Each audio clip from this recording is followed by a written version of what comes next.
Yashodanandana Vrajajana Ranjana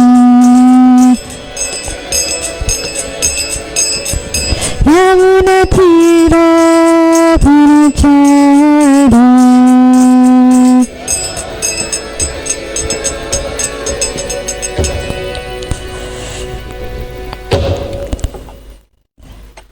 Jai Om Vishnu Pad Paramahamsa Parivrajagacharya Ashtatara Shata Shishimadi Divine Grace A.C. Bhaktivedanta Swami Srila Prabhupada Ki Ananta Koti Vaishnava Vrinda Ki From Sikahor Shri Krishna Chaitanya Prabhu Nityananda Shri Advaita Gadadhar Shivasari Gaur Bhakta Vrinda Ki Shri Shri Radha Krishna Gop Gopinath Shamakun Radhakun Giri Govardhan Ki Shri Vrindavan Ki, Shri Mayapur Dham Ki, Ganga-Mata Ki, Yamuna-Mata Ki, Bhakti Devi Ki, Tulasi Devi Ki, Shri Shri Gaur Hari Ki, Gaur Brahmanande. All glories to the assembled devotees. All glories to the assembled devotees.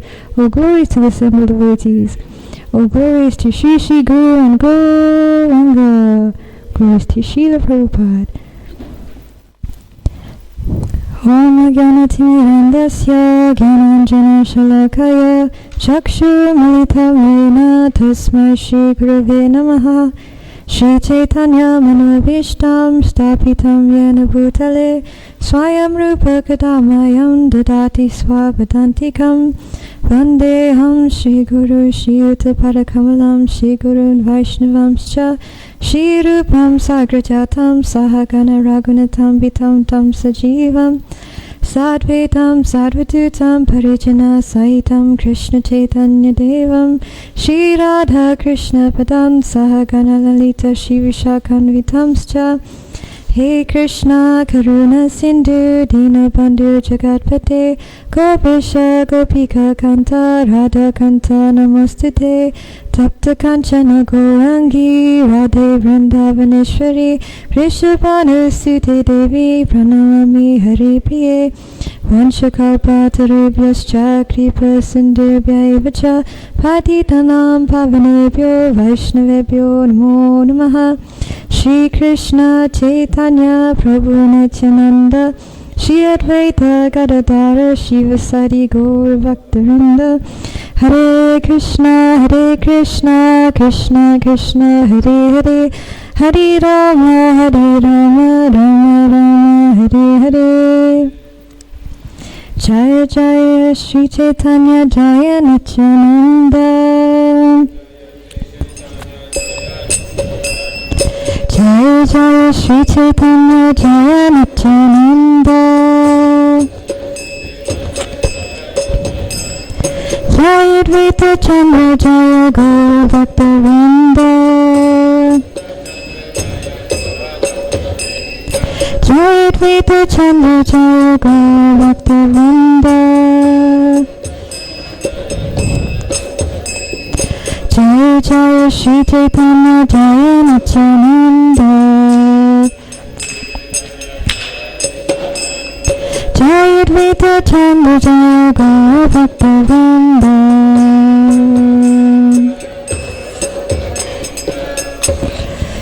Hare Krishna.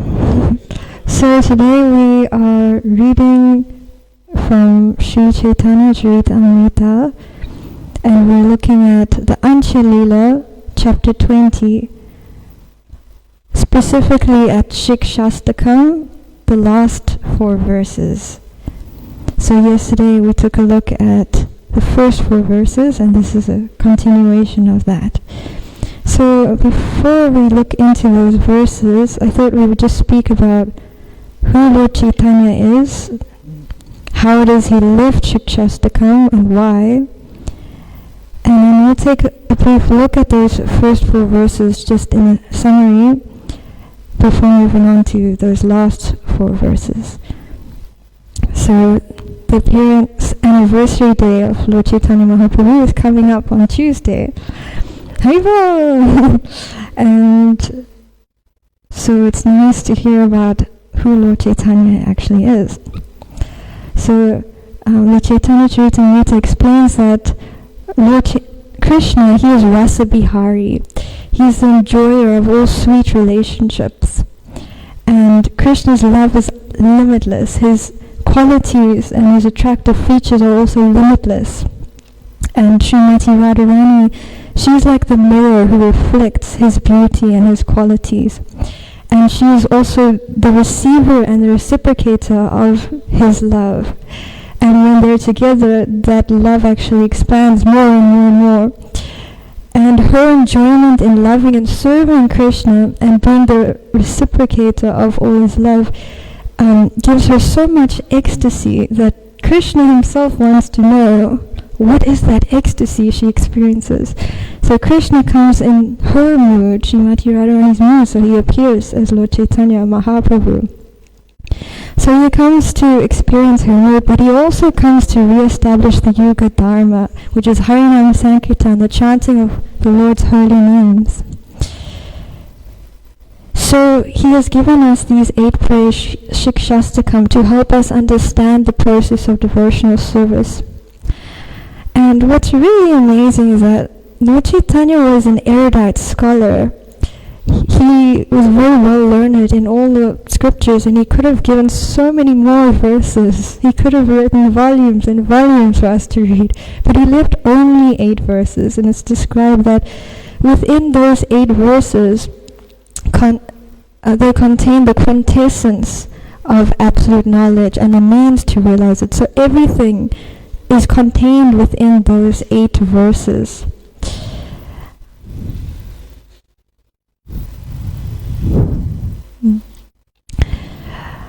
And Srila Rupa Goswami heard Lord Chaitanya reciting these verses, and so he included it in his book Padyavali, which is a compilation of poetry, in no particular order, but it's all in there.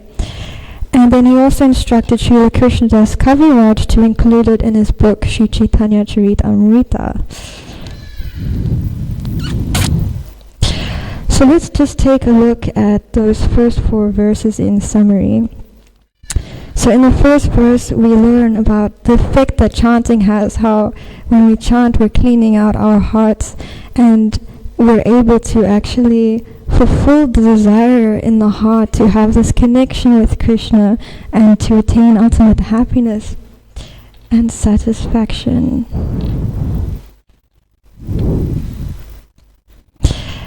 And then in the second verse we can understand that the names of the Lord are accessible to us regardless of who we are. The name of the Lord is so merciful that anyone can chant the holy name of the Lord. And then in the third verse we're learning about how to chant, what is required to chant.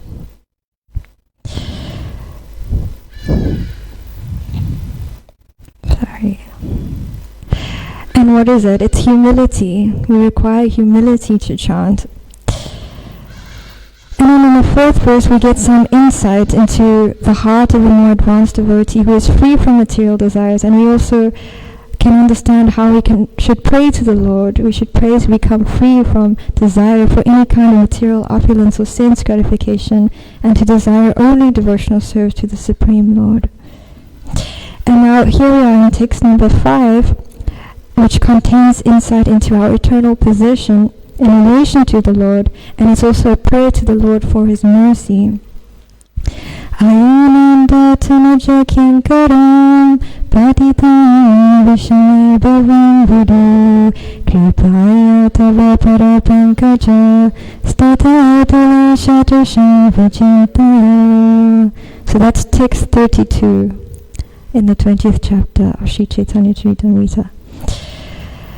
And the translation there is, O my Lord, O Krishna, son of Maharaj Nanda, I am your eternal servant, but because of my own furtive acts, I have fallen into this horrible ocean of nescience. Now please be cautiously merciful to me. Consider me a particle of dust at your lotus feet. And then continuing after that, going to text 33, it says, I am your eternal servant, but I forgot your lordship.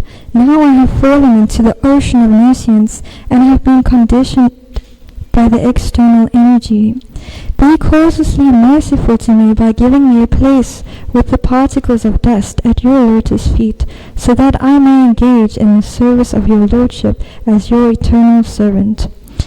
So our constitutional position, our eternal position, is actually as servant of the Supreme Lord, the son of Nanda Maharaj. We're all parts and parcels of him, just like how the finger is intimately connected with the hand, which is intimately connected with the body. So Srila Prabhupada explains in a lecture on Srimad Bhagavatam in Vrindavan, 1975, that pure consciousness means to understand that I am very much intimately connected with Krishna as part and parcel, just like my finger is very intimately connected with my body. Intimate. If there's a little pain in the finger, I become so much disturbed because I've got intimate connection with this finger. Similarly, we have got intimate connection with Krishna, and we are fallen. Therefore, Krishna also feels a little pain, and therefore he comes down. So we have become forgetful of our constitutional position as servant of the Supreme Personality of Godhead. And although we're actually very minute, we've utilized that minute independence that we have to serve our senses instead of serving Krishna. So we made that decision. And actually a pure devotee, they would offer everything to Krishna, including that minute independence. But somehow or other, even though maybe at some point we were serving the Lord in pure devotional service, we decided we didn't want to do that anymore. At some point we decided to turn away from that service, to turn away from Krishna. And so we've been given that facility here in the material world to try and enjoy our senses. But in doing so, it's just like if you're cutting the finger off from the body, it causes a lot of pain. So Krishna, he feels pain that we've done this, and we also experience a lot of pain that we have done this. So how is it actually even possible that we did turn away? How could we have done that? If we're with the most wonderful person, how could we ever leave? Or try to leave? And Srila Prabhupada explains in a letter to Upendra in 1969 that constitutionally every living entity, even if he is in the Vaikuntha Loka, has a chance of falling down. Even if he is there in the spiritual world with Krishna, he has a chance of falling down. And then he explains that the amount of time he has spent here in this material realm is so unlimited that the conditioned souls appear to be eternally here because we've been here for so long. He says, but from the philosophical view, he cannot be eternally conditioned. Since we cannot trace out when we have become conditioned, there's no use of arguing on this point. Better to take care first how we can get rid of this conditional existence, as much as a patient should take care for treating his disease more and less waste his time in finding out the cause of his disease. So if someone is very ill, they don't think, oh, I wonder who gave me this illness, where did I pick it up from, how did I get this illness? No, they think, what medicine can I take to get better? So here we are, we're in this diseased condition here in this material world. So rather than thinking, how did I leave Krishna, how did I get here? Rather we should think, how do we get back to him? How do we cure our disease? And we know it's through chanting the Maha Mantra and practicing devotional service. And there's also a prayer in this verse. We're praying, please pick me up from this ocean of birth and death. So this material world, it's an ocean of birth and death. The problems are birth, death, old age, disease. And it's compared to being an ocean, which is something very deep and very vast. And actually our material scientists claim to know a lot more about space than they do about the ocean. But how much do they know about the ocean? I mean, how much do they know about space? Not very much at all. So how much do they really know about the ocean? Not very much. It's so big and so vast. So here we are, we've been dropped into this ocean of material miseries, and we're drowning in this ignorance and forgetfulness of our true identity in relation to Krishna. So if we're in this ocean, we need a boat to cross, right? We need something to save us. And there are a few verses which explain what that boat is, this boat of Krishna consciousness. It's explained in some really beautiful analogies, like in Srimad Bhagavatam 11:20-17. This human form of body is a most valuable boat, and the spiritual master is the captain, Guru Karna Dharam, to guide the boat in plying across the ocean of nescience. The instruction of Krishna is a favorable breeze. So, actually, the human form of body is a boat. It's a boat. It's an opportunity for us to actually cross this ocean of nescience and attain the lotus feet of the Lord. Because we can see the birds, the trees, the bears, all the little insects. They don't have the same opportunity we have to chant the holy names of the Lord and to make progress in the same way that we have. So in this way, that opportunity in itself is a boat, is a place of shelter for us to actually make progress. It's that opportunity we've got. And then Bhagavad Gita 10:58. For one who has accepted the boat of the lotus feet of the Lord, who is the shelter of the cosmic manifestation, the material world is like the water contained in a calf's hoof print. So, although we have the opportunity, if we don't take shelter, if we don't actually take that opportunity, then we won't be properly utilizing this human form of life. But on the other hand, if we do take shelter, if we actually accept that opportunity and take shelter in the lotus feet of the Lord, then this vast ocean that we find ourselves in becomes so small, just like a little hoof print of a calf, which is this big. It's just small. And then Srila Prabhupada, in a purport to Srimad Bhagavatam 1:634, he explains that it is personally experienced by me that those who have always... it's not a purport, it's a text. It is personally experienced by me that those who are always full of cares and anxieties due to desiring contact of the senses with their objects can cross the ocean of nescience on a most suitable boat, the constant chanting of the transcendental activities of the personality of Godhead.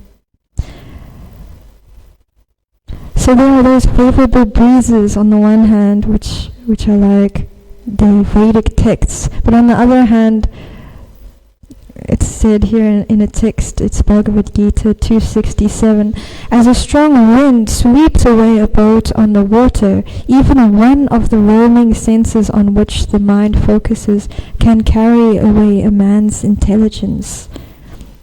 And so it is explained here also that in this vast ocean of material existence, there is the wind of bad association which can carry us away and cause us further suffering. So on the one hand, there is the wind of the favorable, the favorable breeze of the Vedic texts, and on the other hand, there could be the wind of bad association. So as practicing devotees, we have to learn to take shelter in those favorable winds and to avoid the unfavorable ones. And Srila Prabhupada was once asked this question, and I was also wondering, there are a few texts which explain that a devotee who's chanting Hare Krishna, they can be considered already transcendental, like all of you, all of us, well, I can't say for myself, you're all transcendental. But then, how is it that we see sometimes we're still swayed by the modes of material nature if we're considered transcendental? And Srila Prabhupada explains that when we're on a boat, still there may be some wind which sways the boat, but you're on the boat, you're practicing Krishna consciousness, so you're situated on the boat, and sometimes the senses will rock the boat and sway the boat, but you're still within the safety of your practice, and so you will be protected if you are sincere. So we have to learn to take shelter in the instructions coming from Bhagavatam, in those favorable breezes, and in the instructions of our spiritual masters, and in chanting in itself. So the opportunity to chant, that is that is boat. And then actually chanting, that's the boat, taking shelter and following the instructions of our spiritual masters. So in this prayer, we're asking for mercy. We're asking for causeless mercy. Our capability of offering devotional service is really only due to mercy. And actually, as much as we try to practice, we're actually completely dependent on mercy for any spiritual advancement. Even that practice within itself is also dependent on mercy. And the mercy is causeless because it's being given without a cause. So it's not because of our practice that we're getting the mercy, but on the other hand, we have to try and accept that mercy. And Srila Prabhupada explains in a purport, Bhagavad Gita 10:10, if one is sincere and devoted to the activities of devotional service, the Lord gives him a chance to make progress and ultimately attain to him. So even though all that mercy is there, even if we're not intelligent enough to accept the mercy, Krishna will make arrangements that somehow or other we will be able to make progress. But actually that mercy is always available to us. Srila Prabhupada's father said to him, when he was just a child, he said, Krishna, look, he has 4 arms, and he's giving so much mercy, and you just have 2 little hands. How are you going to accept all that mercy? So Krishna is always wanting to give us mercy. It's always available to us. But we need to be ready to accept that mercy. So we have to learn how to make the endeavor to accept the mercy into our lives and into our hearts. And just to end off with a beautiful this section with a beautiful text from the notes of Srila Bhaktivinoda Thakur on this verse. O Radharani, O dallying damsel of Raj, I am exhausted from swimming in the tempestuous ocean of misery. I am a derelict. Kindly place me on the infallible boat of your causeless mercy and guide me to the wonderful sanctuary of your lotus feet. And then we move to text 35 from Chaitanya Charitamrita, which leads up to our next verse of Siksastakam.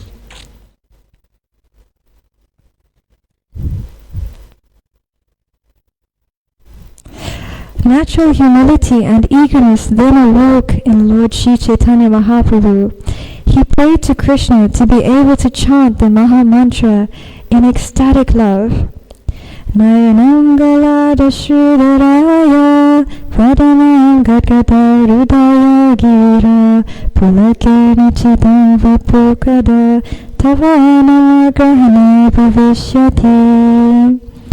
My dear Lord, when will my eyes be beautified by filling with tears that constantly glide down as I chant your holy name? When will my voice falter and all the hairs on my body stand erect in transcendental happiness as I chant your holy name? So it is explained that there are actually 8 primary ecstatic symptoms, and some of them are mentioned here, like crying, the hairs standing on end, the voice choking up. These are ecstatic symptoms. And in Nectar of Devotion, it's explained that these ecstatic symptoms can be called sometimes smoky or sometimes blazing and sometimes shining, and that they reside within the body of a devotee over a long period of time, for many years actually. And sometimes they are manifest and sometimes they are unmanifest. But another very important point brought up in Nectar of Devotion is that none of the symptoms can be manifested without the basic principle of strong attachment for Krishna. So we should be careful not to think that we are so advanced that we can experience these ecstatic symptoms. These symptoms are experienced by the topmost devotees who are in the highest level of love for Krishna. And actually it's only on the level of bhav that a devotee would experience such symptoms, which is a level of love which is very, very high. It's a step below prema, but it's the highest that a person in the material world can experience. Shri Shri Radharanath ki, Srila Prabhupada ki. So my spiritual master explained to me that these bodies are not fit to contain prema. Prema is the highest ecstatic love for the Lord, and actually these bodies are not even capable of properly facilitating that prema. So the highest level of love that can be experienced while in these bodies is actually not prema, it's bhav. And even at the level of bhav, those experiences for a devotee are diluted. They're not as they would be if the body was completely spiritual. And also for such devotees, their bodies are spiritual because the material body cannot contain bhav, really. But these symptoms, they belong to the topmost devotees, as I said. Some examples are Mother Yashoda, Srimati Radharani, Govardhan. So when Uddhava went to go and visit Vrindavan, he wanted to send a message to Mother Yashoda. And the devotees, the residents in Vrindavan said, if you want to find Mother Yashoda, you have to follow this river and you will find her. So he already found the Yamuna river, and he was wondering, which river is this? And he walked along the river and he knocked on a door and then opened. This woman, she was very pale, very weak, and she was crying all the time, and he could understand that that river was coming from her tears. That is how much she cried. That is how much she loved Krishna, that when he left, she cried so much that there was a river coming from her. And Srimati Radharani, she cries so much sometimes that she creates pools around her, and then she gets a fever, and then those pools evaporate, and then she cries again and she makes pools around her, and then the pools evaporate. So these are their ecstatic symptoms. And then Govardhan, it's described that the little grass and trees on Govardhan are like the hairs standing on end. So these are devotees who actually really love Krishna, and so they're experiencing these ecstatic symptoms. So in this verse, it's a prayer asking for love of Krishna and asking to be established on such a platform where these symptoms actually do manifest within the body. And then moving on to text number 37 from Chaitanya Charitamrita, leading up to our next verse. Without love of Godhead, my life is useless. Therefore I pray that you accept me as your servant and give me the salary of ecstatic love of God. Separation from Krishna awoke various mellows of distress, lamentation, and humility. Thus Sri Chaitanya Mahaprabhu spoke like a crazy madman. Yogaitam nimashana chakshusha pravishaitam shunyaitam jagat sarvam govinda virahena. My Lord Govinda, because of separation from you, I consider even a moment a great millennium. Tears flow from my eyes like torrents of rain, and I see the entire world as void. And then in the next text it says, in my agitation, a day never ends. For every moment seems like a millennium. Pouring incessant tears, my eyes are like clouds in a rainy season. The three worlds have become void because of separation from Govinda. I feel as if I were burning alive in a slow fire. Lord Krishna has become indifferent to me, just to test my love. And my friends say, better to disregard him. The ecstatic symptoms of envy, great eagerness, humility, zeal, and supplication all become manifest at once. So here the ecstatic symptoms of tears becomes more pronounced in this text. And in this prayer of Lord Chaitanya, he is in the mood of separation. And Srila Bhaktisiddhanta Saraswati Thakur explains that this prayer is an example of Vipralamba Ras. So this is feeling ecstasy in the mood of separation from Krishna. So in material life, he explains, this separation causes only grief. So we can see when we lose someone we love, when they leave their bodies, we feel a lot of pain in our hearts. There's a lot of grief. But this separation from Krishna, it's on the transcendental plane. And it's explained that it produces only ecstasy, actually, even though it seems like acute anguish. But Vipralamba, the separation, it nourishes sambhoga, enjoyment. The separation nourishes enjoyment. And it's marked by incessant and intense recollections of Krishna and his pastimes. In fact, one never forgets Krishna. So we can also understand why we're doing everything we are doing, why we're practicing. Nectar of Devotion explains to always remember Krishna and never forget him.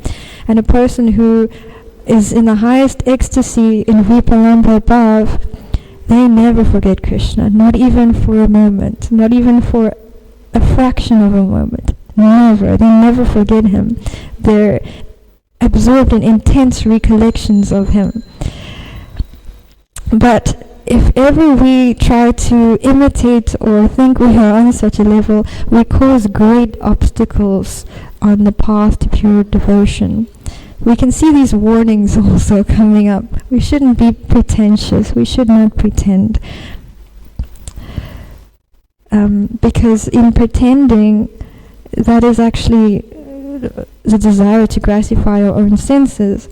And Srila Bhaktisiddhanta Saraswati Thakur explains in his purport here to this text that the desire to gratify one's own senses is kama, lust, but the desire to please the senses of Lord Krishna is prema, love. And that's from Chaitanya Charitamrita Adi Lila. And lust and love are diametrically opposed, actually. But Lord Chaitanya Mahaprabhu, it's explained further in the purport, he is actually the eternal embodiment of this Vipralamba Ras. And now we can see here that that is coming out in his prayer. Some of these topics, they're very high, very high and very deep. And for us, we have to learn to cry for Krishna as well. We actually do have to do that. And it's explained that if we can't cry for Krishna, then we can cry that we can't cry. And if we can't cry that we can't cry, we have to cry that we can't cry, that we can't cry. But somehow or other we have to learn to cry for Krishna. But in our present condition, we have to try and engage our emotions in Krishna's service. Whatever we have and whatever we are, we have to try and engage that in Krishna's service. So in the beginning, our emotions will be mixed. We don't have pure emotions towards Krishna. It will be mixed. But at least we can start somewhere and engage everything we have in Krishna's service. Because it's not something that can be artificially done. But in the association of devotees, and by constantly chanting the holy names of the Lord, our emotions will become purified. And one day we will actually learn how to cry for Krishna. So now, moving on to text 45, and coming up to our next verse. In that mood, the mind of Srimati Radharani was agitated, and therefore she spoke a verse of advanced devotion to her gopi friends. In the same spirit of ecstasy, Sri Chaitanya Mahaprabhu recited that verse, and as soon as he did so, he felt like Srimati Radharani. Ashlishyava pataratam pinashtumam adarshanam kurudiva yata tata va vidadatulam puto mat prananatastu saivana paraha. Let Krishna tightly embrace this maidservant who has fallen at his lotus feet, or let him trample me or break my heart by never being visible to me. He is a debauchee after all and can do whatever he likes, but still he alone and no one else is the worshipable Lord of my heart. And in the next few texts, Sri Chaitanya Mahaprabhu says, I am a maidservant at the lotus feet of Krishna. He is the embodiment of transcendental happiness and mellows. If he likes, he can tightly embrace me and make me feel oneness with him. Or by not giving me his audience, he may corrode my mind and body. Nevertheless, it is he who is the Lord of my life. My dear friend, just hear the decision of my mind. Krishna is the Lord of my life in all conditions, whether he shows me affection or kills me by giving me unhappiness. And then in the next few texts, we can understand that what Srimati Radharani's mood is. Well, we can't understand, but we can try to understand. That if Krishna wants the association of another gopi, whatever Krishna desires, Srimati Radharani's only concern is to fulfill that desire, even if it causes her great pain. And in doing so, she actually feels great joy. So her only concern is to bring Krishna enjoyment and to bring whoever wants to be with Krishna to Krishna. And actually at any time she can be alone with Krishna if she wants to, because although Krishna is the supreme controller, he is controlled by the love of Srimati Radharani. So at any time if Srimati Radharani wants Krishna to behave in a certain way, she can control him, so she can get what she wants basically, but her only concern is to serve Krishna and to please him.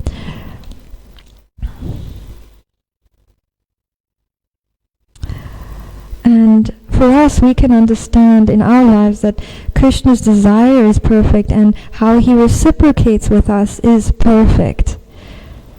So whether he gives us soft, sweet mercy or really difficult, tough mercy, it's all perfect. And we can see in this world, all relationships, they require some compromise, some sacrifice, some adjustments from both people involved. But in relation to Krishna, because he is perfect and because we are conditioned, we can understand that the adjustments need to be made from our side.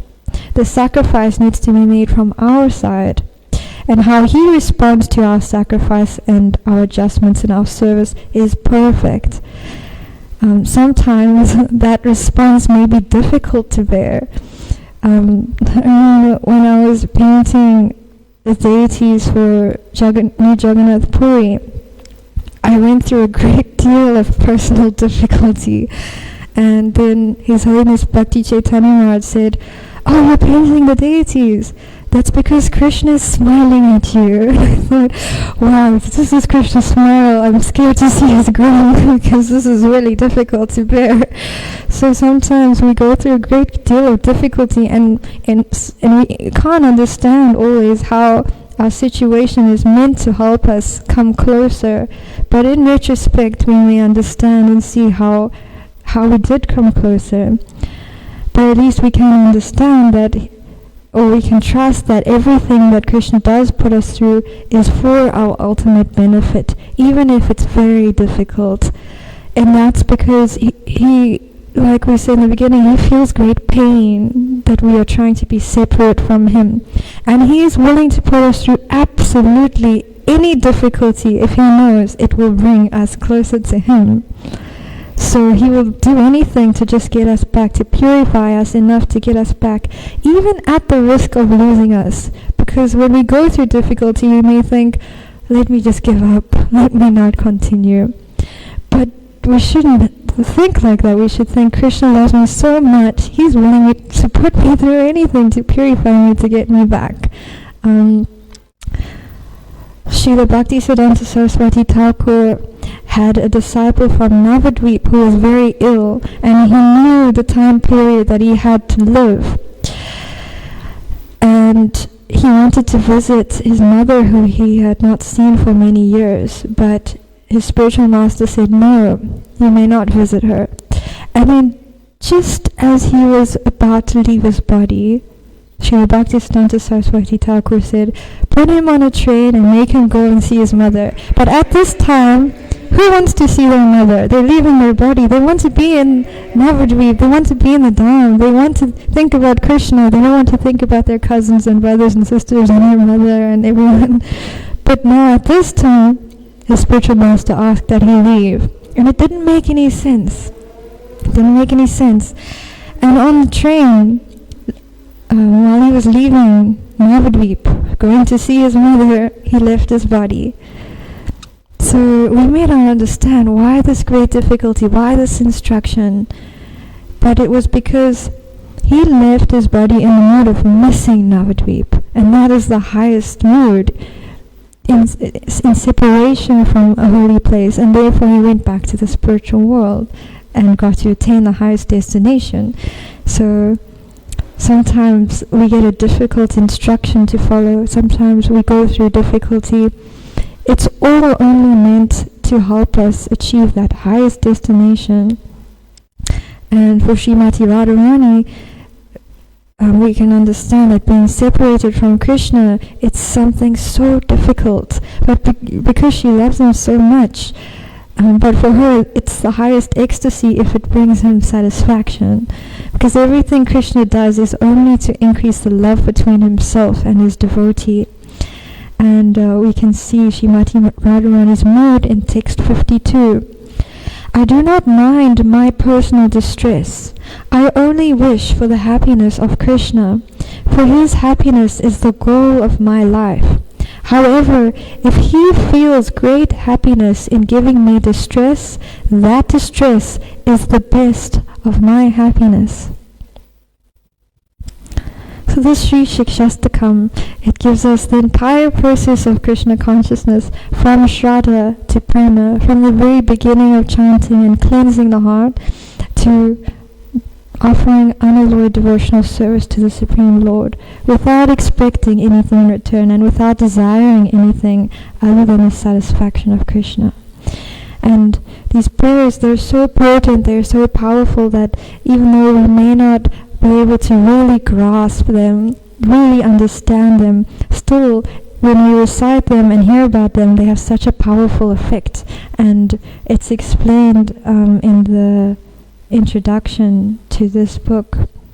There's a verse from the Chaitanya Charitamrita, Anchalila, which says that if anyone recites or hears these 8 verses of instruction by Sri Chaitanya Mahaprabhu, his ecstatic love and devotion for Krishna increases day by day.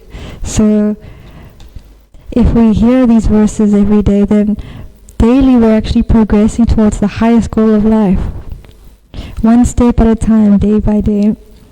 And also by reciting such prayers and the prayers of our acharyas, the mood with which they pray actually transforms our consciousness. It's like when you light a candle, sometimes you might get some wax on your finger, right?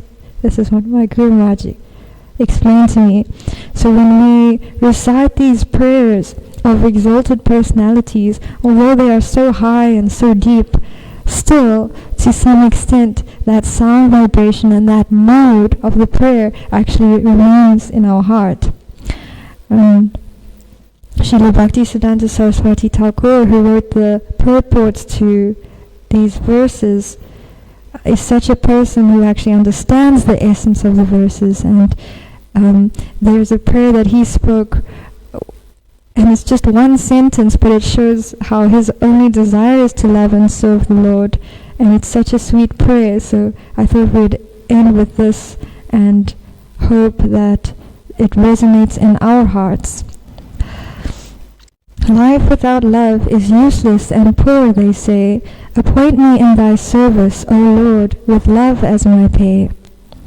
Srila Bhaktisiddhanta Saraswati Thakur Maharaj Prabhupada ki, Srila Prabhupada ki, Ananta Koti Vaishnava Vrinda ki. Are there any questions, comments, or corrections? I'm hoping we can hear from Raghunath Prabhu and Anandamaya Prabhu if you have anything to share.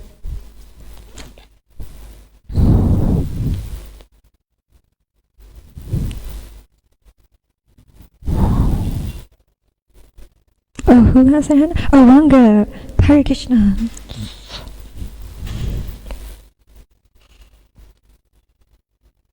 Hare Krishna. Hare Krishna. So, very nice verses. And although this may be far-fetched for us as neophyte devotees, but Prabhupada has given us Bhakti Rasamrita Sindhu for us to aspire for love of God and to come to that platform. But we see that in our neophyte state, it seems too far-fetched, right? But and on the other hand, he talks about, in his purports, he talks about how not to imitate pure devotees as well. Like, he basically calls them sahajiyas because they put a show and they try to imitate exalted personalities and, displaying ecstatic symptoms. That also is not good. So, but as aspiring devotees, we should wait and we should actually pray to Krishna that we are so fallen that, that when we chant your holy names, nothing happens to us. We just chant and inattentive chanting most of the time.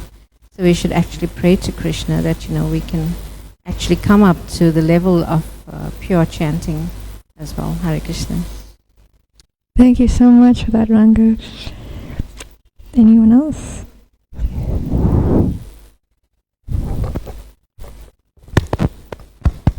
Anandamaya Prabhu.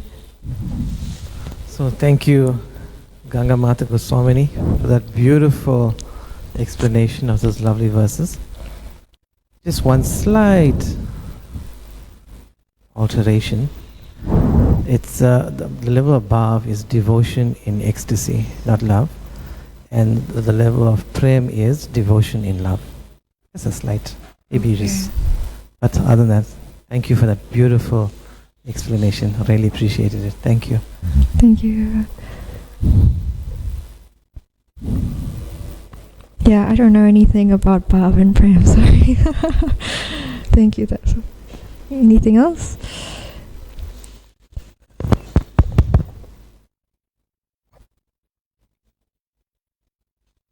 I was just thinking about what you were speaking about as you're going through those verses.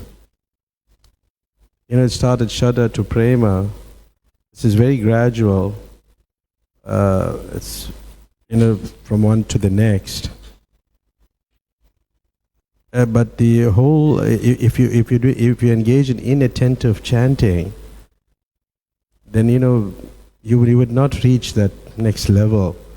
And you can measure yourself. At least if you come into the third verse, you spoke about humility to chant.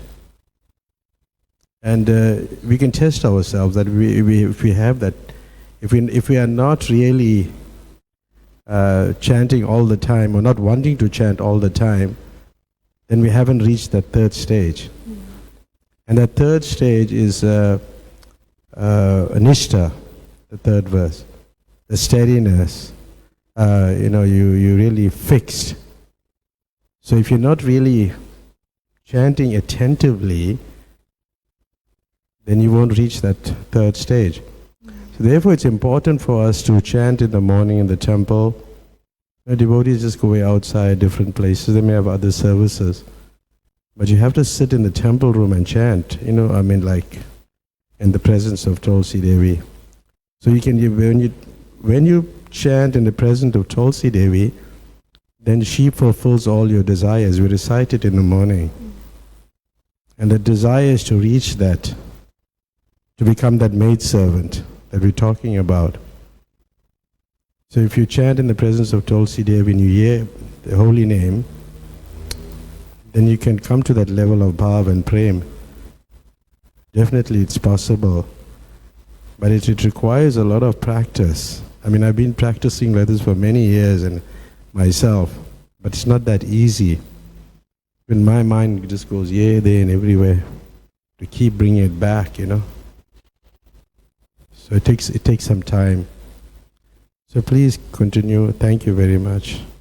Hare Krishna. Hare Krishna. Thank you so much. Thank you so much to each and every one of you.